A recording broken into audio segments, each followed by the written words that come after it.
We made around $70,000 in a few days just by upselling our offer. And in this video, I'm going to show you how you can exactly implement it and some fundamentals that you need to actually pay attention to. Now, I got some notes here as always, and I'm going to go through them. I have my iPad here. You should be able to see its screen right now, probably. And just I'm going to blast through my mind and actually show you everything. Now, again, upselling made us $70,000 in additional revenue in just a few days. And I'm gonna actually break down the funnel, but I just want to break down a few things that I put as notes here. Now, the first thing is, what is upselling, right? Because it's pretty obvious for a lot of people, but I also want to break it down. So, upselling is essentially selling the person something else that is of a higher value, higher price usually, after they bought something, right? Now this can be, in our case, this was after they bought our Mythica product, which was $1,450. They then got upsold to a $5,000 product. And essentially that's that. And the percentage you should aim for actually, for especially from mid-ticket to high ticket, is usually like bare minimum 10%. 15% is what you should target, and then 20%, anything above 20% is a strong one. And with this offer, we actually had 28% upsell rate, which is great. Okay, now the reason why it works, okay, is because of the timing plus the psychology of it. Okay, I'm not gonna type psychology, whatever. Psychology of it. Okay, and to kind of explain to you why timing is because you usually do an upsell right after they purchase the Mythica product, so they are more likely to buy that upsell rather than if you were to just present them with a $5,000 product. Then they might be say, okay, it's really $5,000, but now that they have paid something of a mythical value, they are more likely to actually invest again, because they already have their foot inside, right? And so after buying, there's a few reasons why actually people buy from you also, other than things that I've just explained. The first thing is that they trust you, right? They trust you. Trust is a big component when buying or selling or really doing anything, doing business. Literally, if you don't trust someone, then you're not going to buy from them. That's as easy as it sounds. And essentially, um, for example, the reason why I'm creating content right now is so I can actually get my ideal customers to watch them and then take action and then trust me actually, right? And even then, like for example, right now I don't have many followers. I give insane amounts of value and I will be continuing giving them, and I believe I'm going to get to crazy amounts of followers, but right now I don't. So I'm not getting a lot of traffic from YouTube, as its nature right now, that I don't have that many followers. But the point is, like, for example, when someone books a call with me, I can literally just redirect them into my YouTube and just build my trust there. And they can see that I'm just a normal person like them and I'm not just some, bot that is, I don't know, weird something, right? So I'm just a normal person. Um, Again, trust. And then they also have their payment info ready, right? Most of the times. If they don't, still it's not a problem. Like they put it once, they'll put it again. Second thing is they are in a, I would say, so when you invest in something, you tend to be more positive about that thing because you cannot, or other people, because you cannot accept the fact that, it isn't, when you invest in something, you're hyped, you are goal focused, you're like really excited for everything. So when those emotions come, people tend to buy more. So essentially, they are in a positive mindset or positive and goal focused mindset. Because again, when people buy something, the main reason why they buy it is because they can see the future from the closer's eyes, right? Literally, the reason why a lot of people buy it is because closer sells them in the dream, in the outcome, right? And so they are really focused on the outcome and not in other things that could go wrong, but that outcome. And so they're in a positive mindset. They are saying, I'm going to achieve this. I'm really excited and everything. And obviously, your service really needs to be good so that they can actually achieve it. It's not just about manipulating them and not making them believe, but actually making your service and product really good that they can actually achieve it. Because other than that, there's no point, right? And then also, one thing you need to focus on is that upsell needs to feel natural. I'm gonna get into this in a second on how we can actually make it natural, so it's not like crazy sales that you're just selling right after the, because one of the mindsets that, for example, one of my clients had is like, okay, they buy something, and then if right after that we sell them something, then they're not going to trust us, which is true, right? If you just put them in their face and everything, it could be a problem. For example, Imangaji does it in a way where you first purchase monetize, and then you get directly redirected into an automatic upsell page, one-time offer page, which is like monetize pro. It's not a problem, but we did it a bit differently with building more trust, which I'm going to explain in a second. It took us more time, but we were able to get a 30%, almost close to 30% rate, right? Let me see if I'm recording my iPad just to make sure. Okay, I am. I would hate to just go through everything and then see that I'm not recording.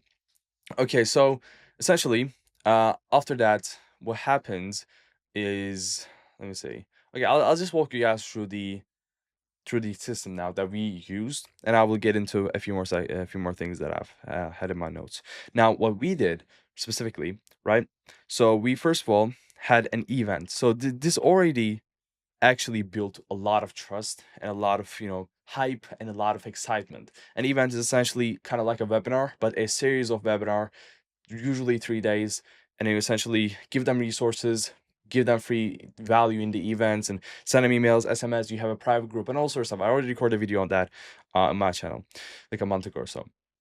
Now we had an event again, right? And then after this event, they essentially went to obviously on the third episode. So essentially we have one first episode, second episode, and then third episode, right? This is completely value. This is completely value, and this is value plus pitch, right? You never just pitch right off the bat. I've seen people do it that they actually pitch on the second one or they pitch on all three. You can do it. Obviously, everything works in info. The question is which one works better. For me, I believe this is the just pitching on the third one and building trust is a really great strategy. The only thing is like people drop off by the third episode, so you can also do three and 2 on 3, right? A lot of strategies depending on your personal brand, depending on everything, right? And then they essentially, obviously, third episode came, and then they went to a page. It's essentially a page with a VSL headline and everything, and they could buy the product. Now, if you want to see a great page, you can go into Digital Launchpad, and their page is really great. And I'm in AFL, so I was watching their videos and everything. And for example, in one of the videos, and AFL is, by the way, Iman Gaji's like mentorship or licensing program.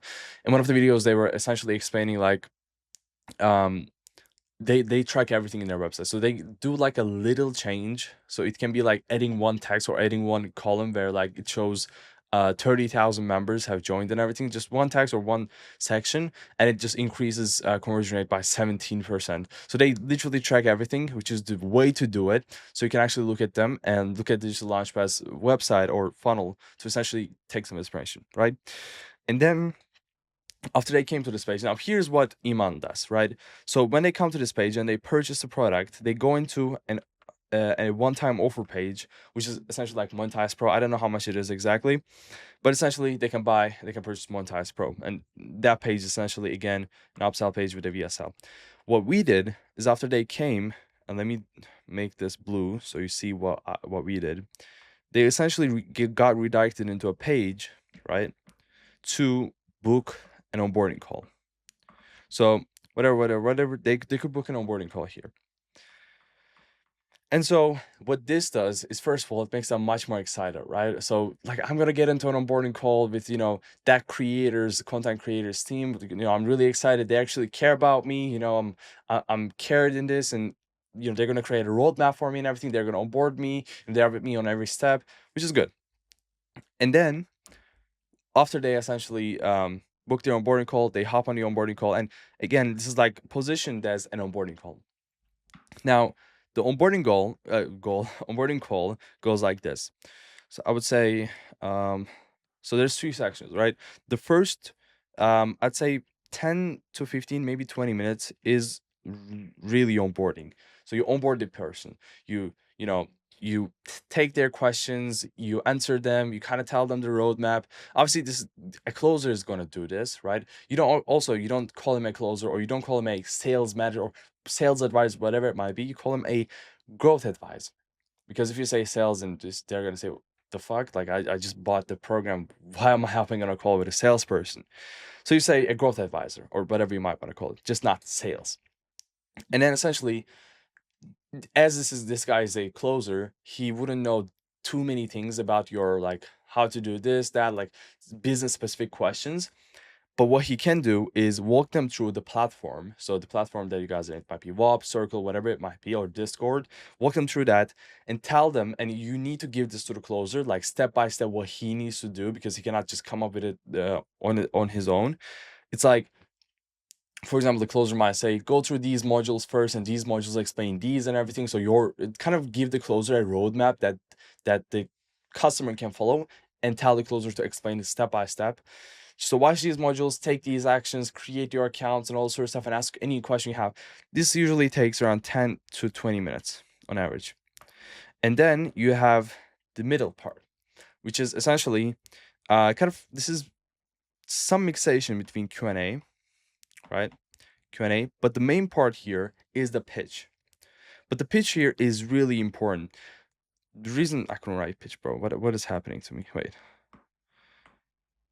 Pitch. Because what happens with the pitch is that you cannot just say, okay, we also have this program, do you want to join?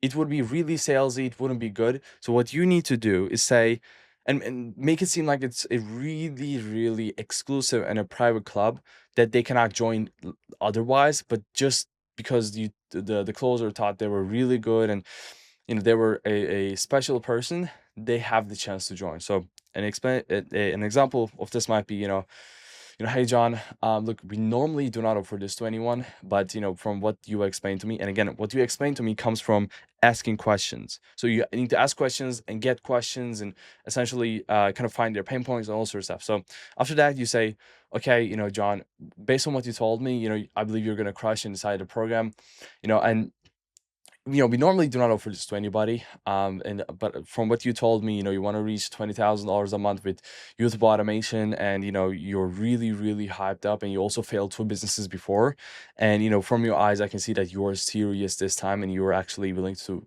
take what is worth. And so we have this private kind of group with the creator that we do not normally offer to anybody. Only the creator can offer it to his mentees. But you get the idea. I'm not going to take it too long. It's just that you need to make it really exclusive. You need to make it like it's not like another program that you have, but it's more of like a group, just normal, simple group that the creator has. That the creator only like invites special people that he meets in a random affair and whatever, Monaco, whatever. Just make it seem really exclusive. So they should be like thankful that they have been invited into this. And then the last essentially is objection handling, right? Objection. So this cannot be like a sales call where you handle real objections, but it's gonna be more of like a friendly conversation on why they should join, and why it's a one-time offer. You cannot get this anywhere else. Even what you can do, like one tactic is like, say, okay, I have this offer and everything, you might be joined, but even if you said yes, I might not be able to get you in today or get you in at all. But if you're interested, I can give the creator a call to see to see if it is possible, to see if we can make an exception. Many tactics, many tactics. Now, again, recap, sales page. This is not it, right? This is just what Imangaji does. This is not what we did.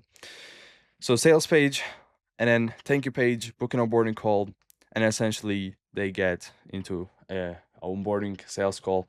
They get upsold. Now, also one thing you might ask, like, okay, they get redirected into this page, and how do they actually get access to our platform? Because what a lot of people does, if this is you, I'm explaining it, is that after they purchase, whether it's Stripe or WAP or whatever it might be, if it is WAP, then they get immediate access, right, to the platform. But if it is Stripe, for example, they usually, or some people I saw, they like redirect into the community just directly to create an account and everything. If that is the case, do not redirect them into the community. Just send them an email with the invite link, and then essentially tell them that on the thank you page call, which is like, we also send you an email with the email link to join the community and all sort of stuff. And then if you're using WAP, obviously they get access to it. Also, if you're using WAP, then they get access to directly the what's it called, the community. So you cannot redirect them into an onboarding call page, but you will then send an email to essentially book an onboarding call, and then one of your closers or whoever it might be, or it can be an automatic message in WAP. You can do that, obviously, just sending them a message to let them know that they need to book their onboarding call, right? Essentially, that's that, and yeah, that's essentially it. I couldn't speak. That's essentially it. Okay, now again, to give you some metrics and to give you some ideas, when you're doing this 10%, or when you're doing any upsell, 10% is the minimum you should aim for. So if you're selling a $1,000 product, just for the easiness of this, to get $100,000, you need to sell 100 of them. And then let's say you're upselling people into a 5K product, right? Now 10% of this would be 10 people essentially. And then here you would make 50K, right? Essentially. And with 1K, you would make 100K. So it's essentially, literally, you made 100K here, you made 50K here.